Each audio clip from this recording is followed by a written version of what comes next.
भगवान शिव का पावन महीना आज से प्रारंभ हो गया। सबसे पहले आप सभी लोगों को सावन महीने की बहुत बहुत बधाई, शुभकामनाएं।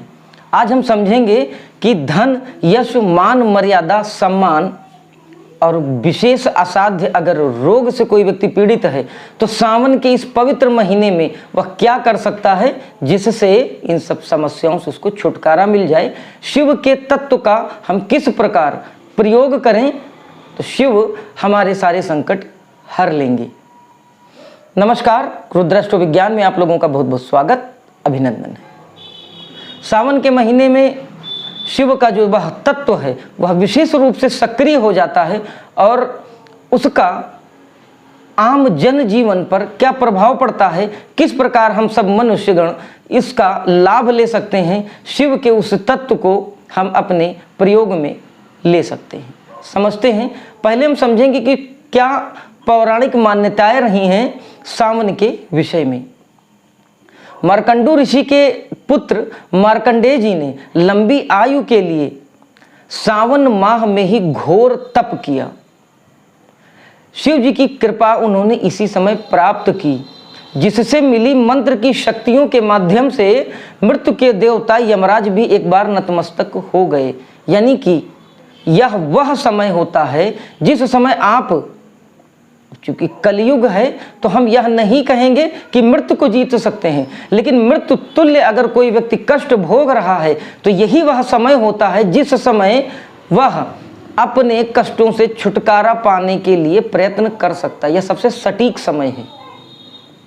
यही वह समय है जब हमारे मृत्यु के देवता भी माने गए हैं भगवान शिव, यह संहारक कहे गए हैं। तो संहारक हैं तो हर चीज के संहारक हो सकते हैं, यानी कि हमारे अंदर जितनी बुराइयां हैं उसके संहारक हो सकते हैं। कोई व्यक्ति अगर मृत्यु तुल्य कष्ट भोग रहा है, किसी असाध्य रोग से ग्रसित है, जिसका कोई सल्यूशन, कोई समाधान, कोई दवा, कोई मेडिकल में उसको उपाय नहीं दिख रहा है, सारी तरफ से उम्मीदें वह हार चुका है, तो यही वह पवित्र समय है जिसमें अगर विधि विधान और ढंग से श्री महामृत्युंजय मंत्र के बीज मंत्र का अगर जाप किया जाए तो उसको उस मृत्यु तुल्य कष्ट, उस असाध्य रोग से मुक्ति मिलने की पूरी संभावना है। दूसरी चीज से समझते हैं, भगवान शिव को सावन का महीना इसलिए भी प्रिय माना जाता है कि इन्होंने सावन के महीने में पृथ्वी पर अवतरित होकर अपनी ससुराल वह गए थे और वहां ससुराल पहुंचकर इनका अर्घ से और जलाभिषेक से इनका स्वागत किया गया था। इसीलिए भूलोक के वासियों से यानी पृथ्वी वासियों के लिए यह बहुत उत्तम समय माना जाता है शिव की उस विशेष कृपा को पाने का। जलाभिषेक वगैरह किया गया था, धूमधाम से इनका आतिथ्य सत्कार हुआ था। तो यह मान्यता है कि इस समय भगवान शिव स्वयं साक्षात धरती पर आते हैं, विराजमान होते हैं और धरती के वासियों के कल्याण के लिए बहुत से आशीर्वाद भी देते हैं। कुछ चीज़ों को समझना होता है तो पहले हम पौराणिक मान्यताओं को समझते हैं कि क्या क्या पौराणिक मान्यताएं थीं। तो इससे, इस उदाहरण से यह तो सिद्ध हो गया कि जलाभिषेक का विशेष महत्व क्यों हो जाता है सावन के महीने में। तो जलाभिषेक का भी विशेष महत्व है। अगर इस महीने लगातार जलाभिषेक किया जाए और भगवान शिव से आराधना करते हुए उनसे निवेदन किया जाए तो वह संहारक हैं, तो आपके सभी दुखों का संहार कर सकते हैं। तीसरा, पौराणिक कथा के अनुसार यही वह मास है सावन मास जिसमें समुद्र मंथन हुआ था। समुद्र मंथन से जो हलाहल विष निकला था, उस विष को भगवान शिव ने अपने कंठ में धारण कर लिया था, लेकिन निगला नहीं था। यही कारण उनका कंठ जो है वह नीला पड़ा। और उस विष के प्रभाव को कम करने के लिए देवी देवताओं ने उनको जलाभिषेक किया। इसीलिए सावन के महीने में जलाभिषेक करने से विशेष फल की प्राप्ति होती है, सभी प्रकार की मनोकामनाएं पूर्ण होती हैं और हर प्रकार के दुख और कष्टों का निवारण करते हैं भगवान शिव। एक और मान्यता से समझते हैं, सावन के महीने में यह माना जाता है कि भगवान श्री विष्णु योग निद्रा में चले जाते हैं। इसलिए यह समय जो होता है वह साधु संतों सहित सभी व्यक्तियों के लिए बहुत अमूल्य समय होता है। 4 महीने की यह पवित्र अवधि जिसे चौमासा कहते हैं, इसलिए सृष्टि के संचालन का जो दायित्व है वह दायित्व भगवान शिव को ट्रांसफर हो जाता है। और यही कारण है कि यह समय जो है वह बड़ा महत्वपूर्ण होता है। लॉर्डशिप जो है उतनी टाइम के लिए वह भगवान शिव के हाथ में आ जाती है, या टर्मिनेटर होते हुए क्रिएटर भी हो जाते हैं, यानी कि जन्मदाता भी होते हैं, या संहारक ही नहीं होते हैं, जन्मदाता भी बन जाते हैं। तो कहीं ना कहीं यह जो सावन की विशेष पवित्र अवधि है, इस अवधि में सारे उदाहरणों से यही तथ्य सामने आता है कि अगर हम पूजा पाठ अर्चना जप तप कुछ भी कर लें तो यह जान लीजिए कि सारे कष्टों का निवारण होगा। वीडियो को लास्ट तक जरूर देखिएगा, क्योंकि लास्ट में हम आपको यह बताएंगे कि किसी विशेष उपाय को करने के लिए क्या आप तरीका क्या प्रयोग करें और किस उद्देश्य की पूर्ति के लिए क्या करना चाहिए। विशेष तौर पर जो व्यक्ति अकाल मृत्यु के भय से ग्रसित हैं, जिन व्यक्तियों को असाध्य रोग हो गया है और मेडिकल की कोई भी चीज उनके ऊपर काम नहीं कर रही है, यह समय उन लोगों के लिए विशेष फलदायी हो सकता है। वीडियो को अंत तक देखें, मैं बताऊंगा आपको वह सभी तरीके सभी उपाय जिसमें आप उस व्यक्ति की सहायता कर सकते हैं जो व्यक्ति लगभग असाध्य रोग की चपेट में आ चुका है, सारी उम्मीदें जिसकी छूट गई हैं। अब समझते हैं इसे से हट के थोड़ा सा कुछ और पॉइंट। समझिए कि घर का वह बुजुर्ग जिसने बहुत बार जहर पिया है। समझिए कि आपके घर में कोई बुजुर्ग हो और उस बुजुर्ग ने आपको पाल के पोस के बड़ा किया है, आप इतने सक्षम हुए हैं, तो उसने कितनी बार जहर पिया होगा। जहर इन द सेंस कि उसने बहुत से दुखों को झेला होगा, बहुत से कष्टों को झेला होगा, तब उसने आपको इस स्थिति में पहुंचाया है। तो वह जो दुख है उसने झेला, लेकिन उस दुख को उसने अपने नीचे यानी कंठ से नीचे नहीं उतरने दिया। नीचे उतरता तो सब खत्म हो जाता। वह व्यक्ति अभी भी आपके साथ है या ईश्वर की कृपा है, तो कहीं ना कहीं उस व्यक्ति के अंदर वह जीवटता थी, उस बुजुर्ग के अंदर वह सामर्थ्य थी। शिव कौन है? नीलकंठ है। नीलकंठ क्यों हुए? क्योंकि मंथन में जो विष निकला, विष को उन्होंने धारण किया और धारण करने के बाद उसको निगला नहीं, नीचे नहीं जाने दिया, कंठ में ही रोक लिया। यही तो योग साधना है, यही तो संतुलन है। आप समझिए कि श्री शिव ने कंठ में धारण किया, उसको निगला नहीं, उसको नीचे विष को नहीं जाने दिया। यह साधने की जो कला है, यह जो संतुलन है उस विष का, यह योग है। शिव यही संदेश दे रहे हैं सबको। घर में हमारे जो भी बुजुर्ग मौजूद है, जिनके आशीर्वाद और परिश्रम के कारण आज हम इतने सामर्थ्यवान हुए हैं, वो भी स्वयं साक्षात नीलकंठ ही हैं। क्योंकि हमारे और आपकी परवरिश में उन्होंने बहुत दुख, बहुत दर्द, बहुत दंश, बहुत परेशानियां, बहुत कष्ट झेले हैं, और आपके सामने आशीर्वाद के रूप में अभी भी वह उपस्थित हैं। तो निश्चित तौर पर उन्होंने उस विश्व को कंठ के नीचे नहीं जाने दिया।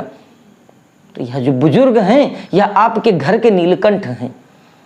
मैं चैलेंज करता हूं कि अगर घर में जो बुजुर्ग हैं, अगर आप सावन मास पूरी अवधि में अगर आप उनके पैरों को धुलें, एक विशेष प्रयोग दे रहा हूं, जांचा परखा प्रयोग है।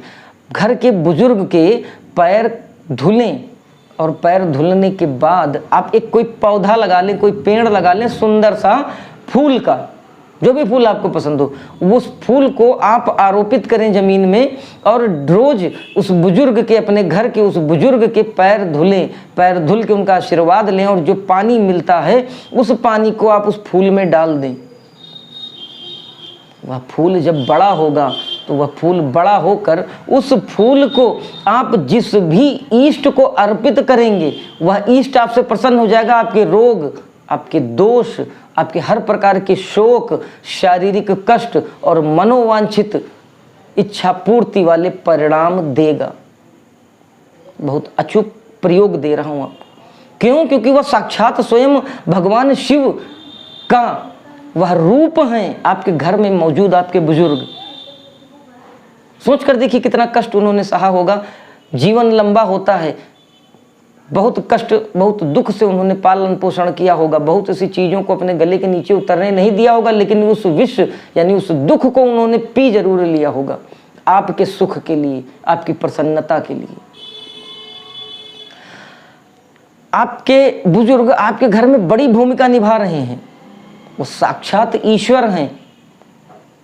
महादेव नीलकंठ यही संदेश देना चाहते हैं कि यह आपके लिए एक योग साधना है।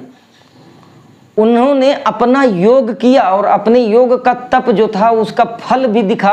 आप बड़े हैं, सक्षम हुए, आप उसको उस स्थिति में उन्होंने पहुंचाया, यह उनके तप का फल है आप, तभी तो आप इतने सक्षम हुए। अब किसी के घर में मान लीजिए कि बुजुर्ग अगर नहीं है तो आप स्वयं, आपने भी बहुत प्रयास किए, आपने अपने परिवार के लिए बहुत कुछ किया, आप भी चाहते हैं कि आपके परिवार के जो सदस्य हैं प्रसन्नता से रहें। आपने बहुत लोगों की बातें सुनी, बहुत कष्ट उठाए होंगे, उठा रहे होंगे, हो सकता है बहुत दुख दर्द आपने झेला, यानी आपने भी उस विष को उतारा। मैं आप सब लोगों को यह सलाह दूंगा कि भगवान श्री नीलकंठ से यह आप जो एक प्रेरणा लें उनसे कि किस प्रकार एक आम आदमी अपने मानव जीवन में किस प्रकार से वह दुखों को एक्सेप्ट करता है, लेकिन उस एक्सेप्टेंस के बाद उसको नेगेटिव कन्वर्ट नहीं होने देता। श्री नीलकंठ यही तो संदेश दे रहे हैं कि आप अपने जीवन में विश्व रूपी जितने भी दुख हैं, कष्ट हैं, परेशानियां हैं, उनको जनता के हित के लिए, समाज के हित के लिए या परिवार के हित के लिए आपको अपने गले में धारण करना पड़ेगा। लेकिन बस ध्यान का रखना है कि उसको नीचे मत उतरने दीजिए। अगर आपने उसको नीचे उतरने दिया तो वह आप पर प्रभावी हो जाएगा, और अगर आपने उन चीजों को नीचे उतरने दिया तो सब खत्म है। तो वह विष ही, वह जो दुख, वह जो कष्ट, वह जो परेशानी, वह जो समस्याएं आप देख रहे हैं वह सब अस्थायी हैं।